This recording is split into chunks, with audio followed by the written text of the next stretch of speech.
Welcome to Adi's Kitchen. Today I am going to prepare Mutton Dum Biryani.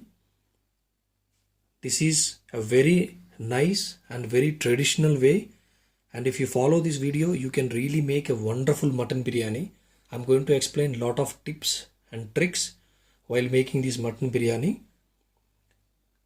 There are a lot of various ways that you can make mutton biryani. I have already shown one variety of mutton biryani, that is Kacchi biryani, but this is Kacchi biryani.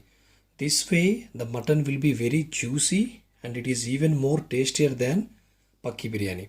So let's get first started with the marination process. So I have here around 2.5 kilos of mutton. If you really see, the size of the mutton is this piece. For biryanis we need at least a medium sized mutton pieces, not very small pieces.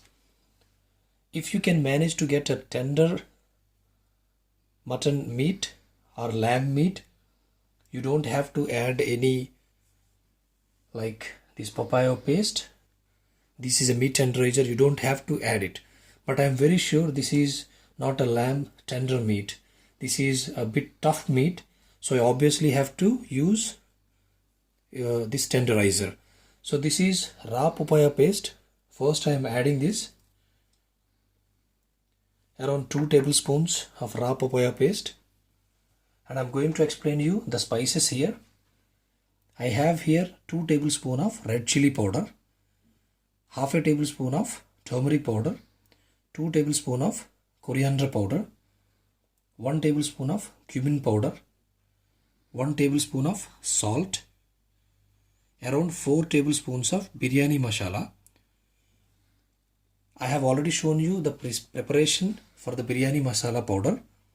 It is pretty easy if you can manage to get the whole biryani masala spices like cloves, cardamom, cinnamon, black cardamom and javitri, star anise. You can just blend it to a fine powder, and or you can make it a coarse powder like this and you can use as a biryani masala powder. But anyways, I am going to leave the URL in the description so that you can also see biryani masala powder preparation. This is around 3 tablespoons of ginger garlic paste. I am going to use around 5 tablespoons of thick yogurt and 1 full lemon. This is an oil, around 6 tablespoons of oil. This is an oil that has been extracted after the fried onions procedure have been done. So I have fried the onion in an oil in which the fried onions are taken away, and I have filtered and I have got this oil. So this is a very flavorful oil that gives a nice taste and nice aroma to the biryani. If you can manage to use fried onion oil, please use that. So I have already added papaya paste to this. Now I am going to add all the spices to this.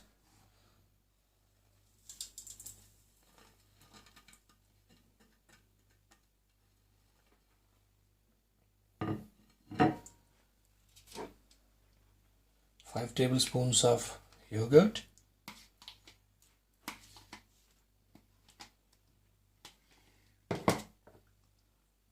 and this oil from the fried onions, the lemon,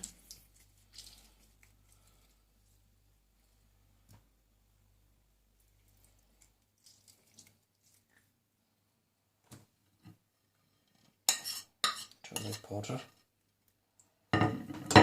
and now I am adding also a lot of chopped mint and coriander.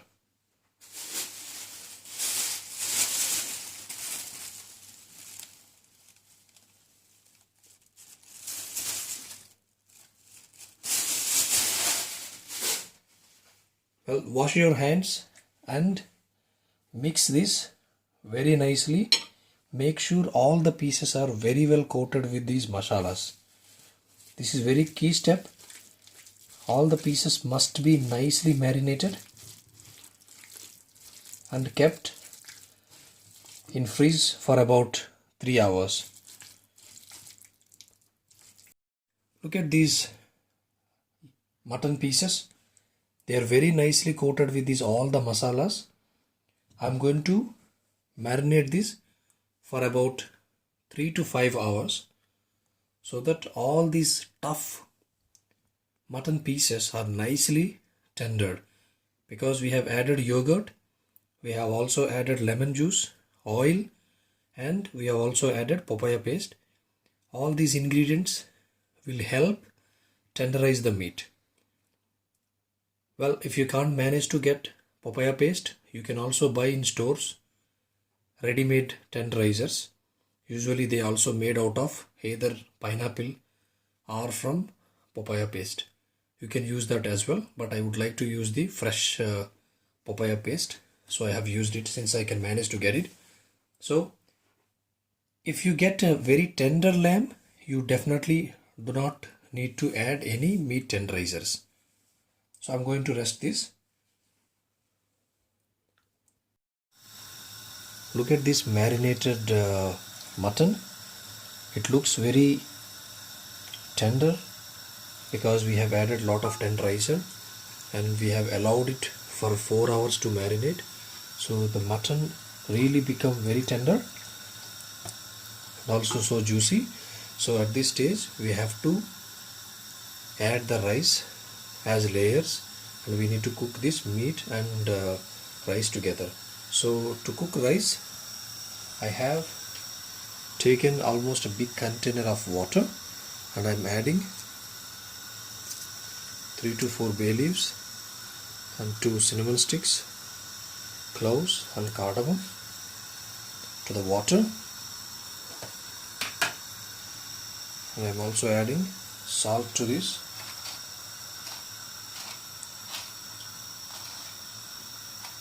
Approximately around 6 tablespoons, because this is a big container of water, so this is gonna need a lot of salt as well. And I'm also adding little amount of oil to this.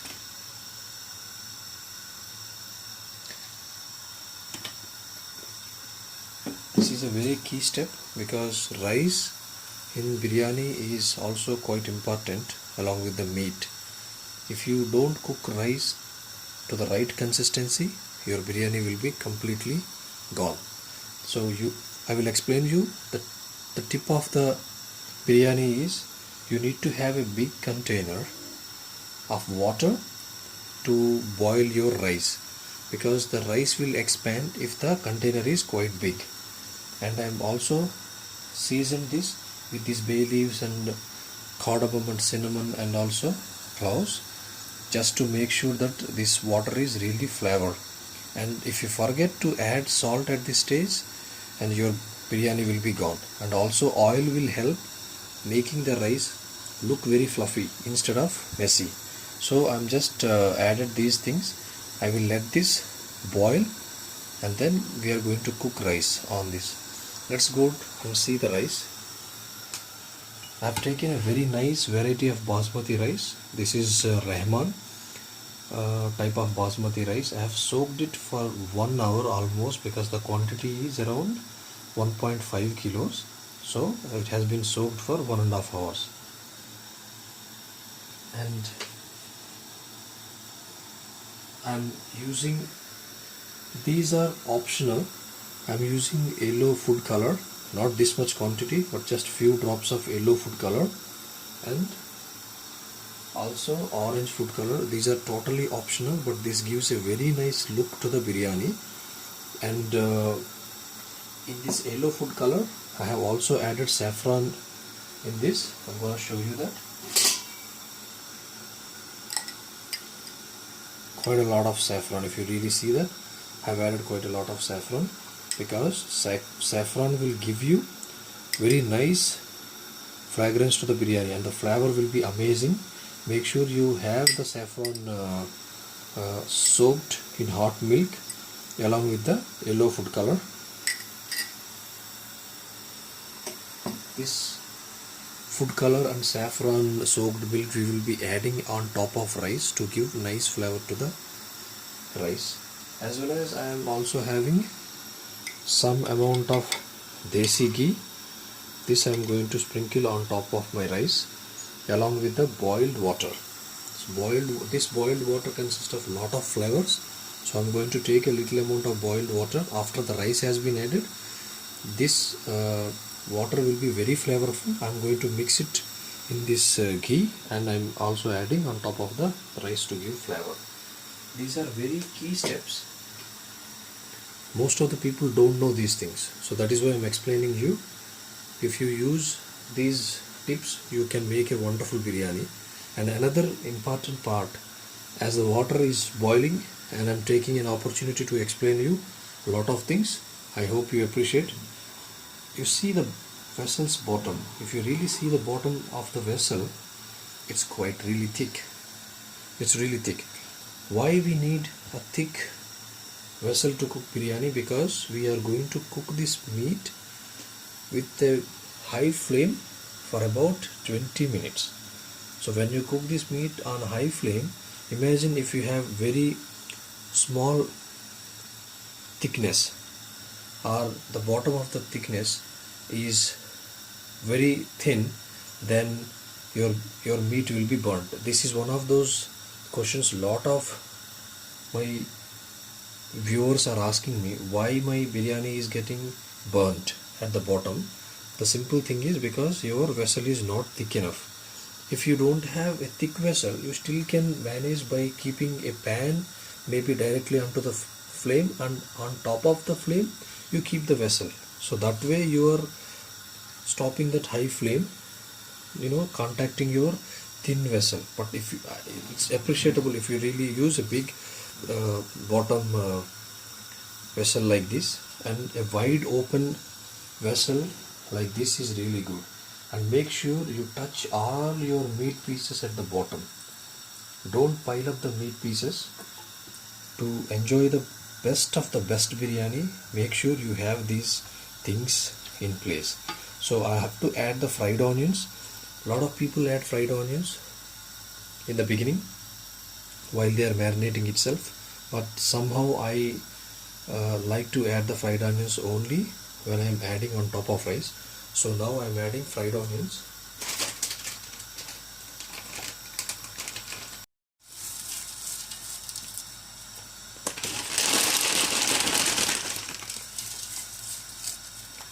I have added approximately 150 grams of fried onions. It's like 6 medium to large sized onions. I have sliced it nicely, and then I have fried it in the oil. Mix this thoroughly.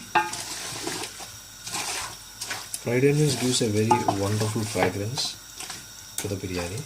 And again adjust all the pieces to touch the bottom of the pan.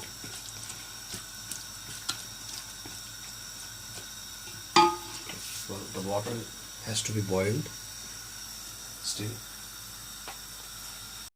Look at the water, it's really boiling. I'm adding rice to this.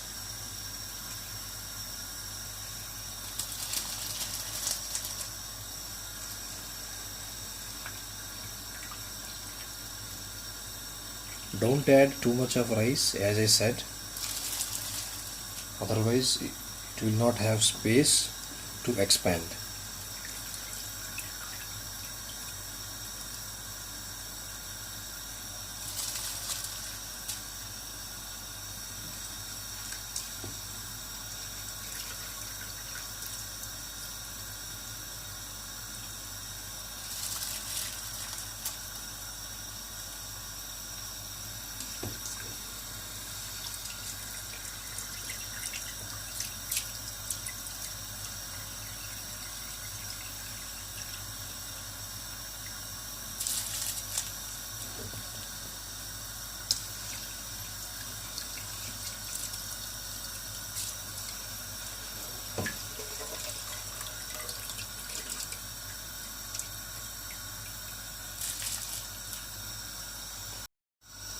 I have added the rice to the boiling water. Look at this, it has a lot of space. I can easily and freely move this rice, and don't mix it too much. because the starch will come out of it, and if you mix it too much, the rice won't taste better. So just mix once a while. I'm going to cook this rice for about 70%. That is the first layer, and then my second layer would be around 85%, and then I am going to seal this vessel and cook it on a high flame for 25 minutes and then on a low flame for 30 minutes. Look at this rice, this is nicely expanding and this is almost 70% cooked. So I am transferring the first layer to this. Strain this extra water.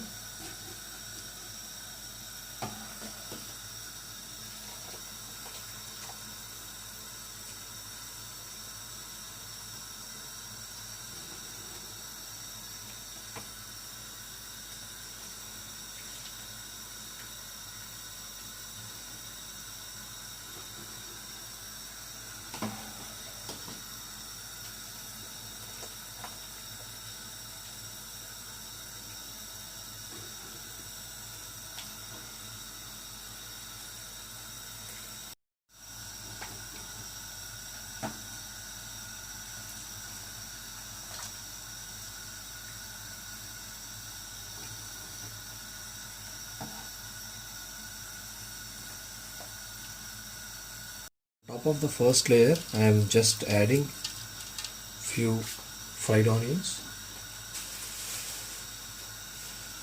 and chopped mint and coriander,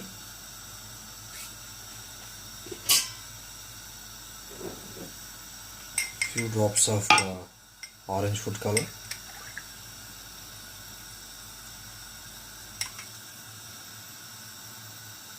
this is optional. And now I am also transferring this 90% cooked rice. This is almost cooked. The remaining 10% will be cooked when we cook together meat and rice in this vessel.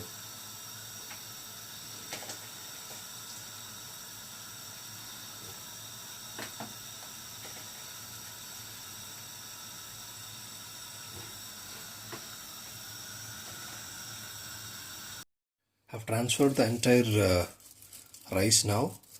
I'm just adding on my top of the layer fried onions and some chopped mint and coriander. Now the real fragrant agent, the saffron soaked milk.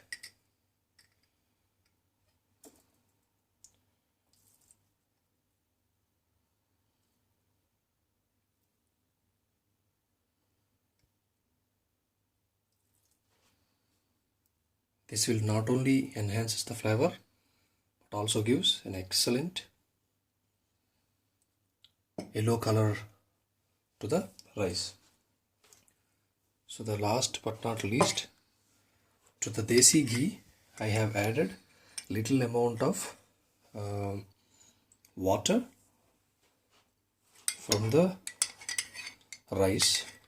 So this is the water in which the rice has been cooked, because this rice will be enhanced with this ghee along with the water from the rice.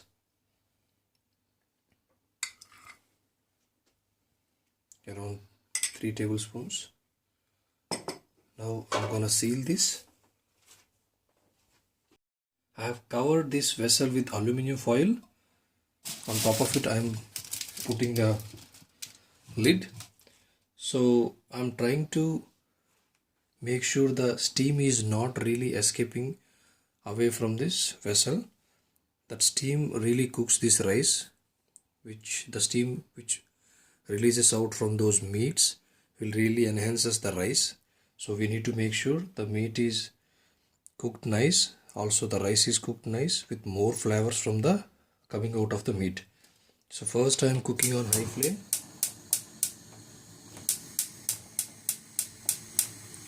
for about 25 minutes. Usually 20 minutes is enough if it is chicken, but it is mutton, so I'm cooking it for 25 minutes on high flame, and then also 30 minutes on very low flame, and our mutton biryani will be ready. After 25 minutes of high flame cooking and 35 minutes of low flame cooking, mutton biryani Kacchi style has been finished. Look at this, much awaited king of mutton biryani is ready. Wow, this is really nice, fantastic. Just have a look. I love this rice. You look at this. Look at this rice. This has been nicely cooked and so fluffy.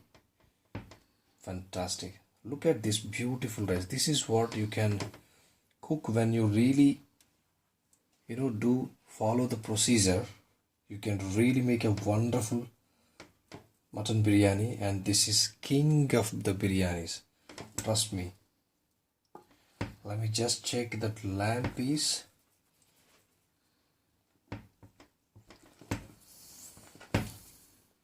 Oh my god, look at this. How juicy is this meat? Oh, fantastic. It's just literally, the meat is literally coming out of the bone. Yeah, look at this. Wow.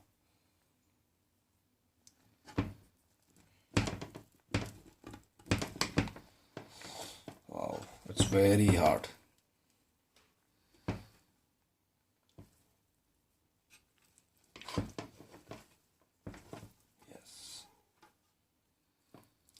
The meat is really juicy, and well, I think if you marinate it very nice with the tenderiser and all these, they really get cooked. See, look at this. Oh, mutton is really cooked very nice.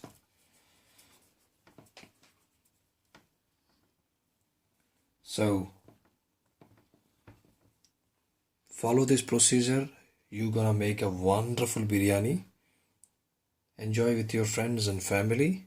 Please do subscribe my channel so that you can also receive wonderful videos like this. Thanks for watching.